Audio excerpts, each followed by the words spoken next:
Here is the latest from Donald Trump on coronavirus. He was asked at a recent press conference just yesterday how he thinks he is doing, considering his previous assertions that the buck stops literally anywhere else but at his desk. Here's what he thinks. It seems to me that if we do a really good job, we'll not only hold the death down to a level that is much lower than the other way, had we not done a good job. But people are talking about July, August, something like that. So it could be right in that period of time. Okay, so there you have the president talking about what they're trying to do, which is obviously at the end of the day, prevent deaths. And if you, look, I know a lot has been normalized, including sentences that mean nothing, but that was very hard to follow, wasn't it? Like we sort of hear it, his mouth is moving, words are coming out. I'm gonna jump ahead to the control room, to the last graphic in here. We'll go back later, but I wanna read this for you. And again, this is what he said there. What can we actually learn from this? If we do a really good job, we'll not only hold the death down to a level that is not only much lower than the other way had we not done a good job, but people are talking about July, August, something like that. So it could be right in that period of time. That's like one of those sentences where you just like feed an AI like a bunch of sentences and then say just come up with whatever you have. I don't know what that means. If we do a good job, there will be less deaths than if we don't do a good job. Okay, I can agree with that. I don't know what the July and August thing is.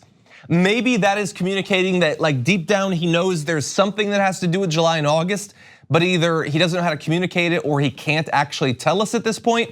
But from that sentence or from that paragraph, I don't know what that is. I assume what he wants to communicate is that considering what they are now finally doing in the federal government in terms of encouraging the spread of these tests and all of that, and that combined with hopefully some assistance coming from Congress, that by July or August we will have a good hold on this thing. I assume that's what he means. I hope that that's what he means, but unfortunately it's difficult to actually learn much of anything from Donald Trump.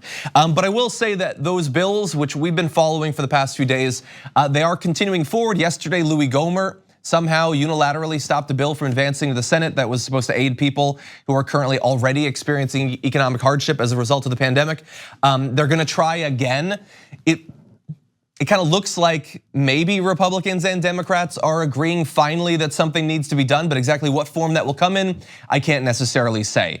There have been some leaked details from the Trump administration. I believe Larry Kudlow implied that there is going to be this package that might reach $850 billion.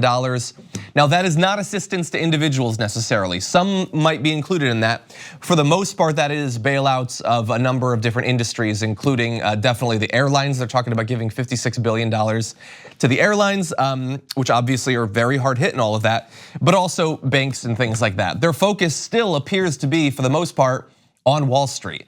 And I understand that they're worried that if casinos shut down, people will lose their jobs. That definitely seems true. The restaurant industry is gonna be hit very hard, but the focus very much is on stabilizing the industries, and hopefully that will have an effect on helping out individuals.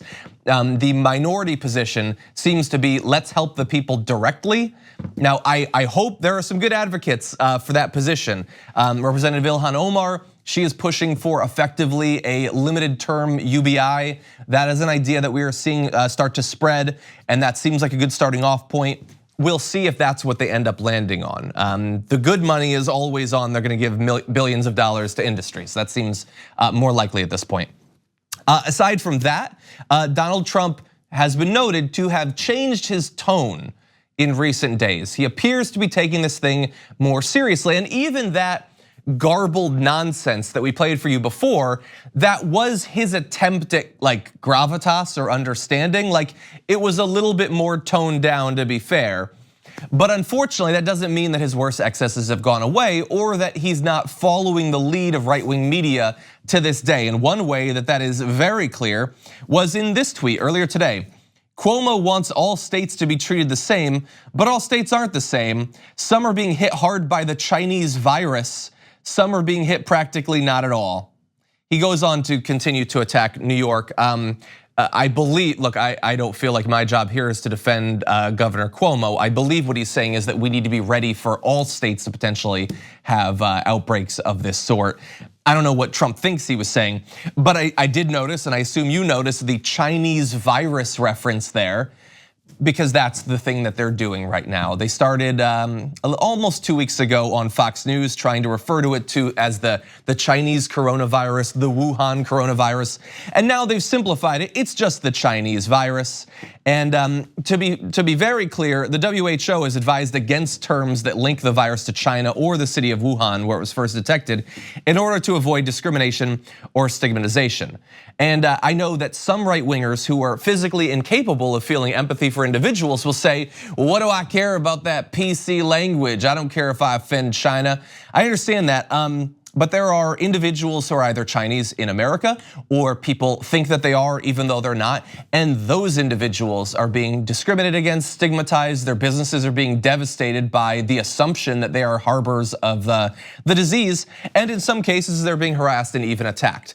I personally feel like in a time of a pandemic and an economic crisis like we're in, literally the last thing that we need to do is be going out of our way to try to attack other people, create scapegoats and all of that. But they've landed on that. Maybe he's taking the disease more seriously, but there's also this new, more pronounced strain of racism and xenophobia, and it's not just Trump. A reporter had this to say on Twitter this morning. A White House official referred to coronavirus as the Kung flu to my face. Makes me wonder what they're calling it behind my back. It makes me wonder as well. That was a White House official, which, look, she is keeping to, I guess, it's off the record, so she's not naming the individual. Certainly, I wonder. I do know that right-wing media is even worse. This ghoul at the Daily Wire calls it the Wu flu and chop fluey. Now, I can't read minds. I say that all the time, but I believe in this case I can read his mind, and he definitely believes that he's funny. He believes, like, you know, all that stuff about Jon Stewart and John Oliver and Trevor Noah, they think they're so funny. They're not funny. Right-wingers are funny. Look at me, people are dying around me. It's the chop fluey. I'm a satirist. I'm funny. Does this not give off strong, like, orchestra on the Titanic vibes? That, like, that orchestra kept playing as everything went down, except that them, it's just they're gonna get in as many racist jokes as they can before this whole thing capsizes. It's kind of what it feels like at this point. Anyway, we're gonna continue to follow the people who are actually trying to help the situation. Good luck to them, because the opposition, even inside of DC to this day, remains strong.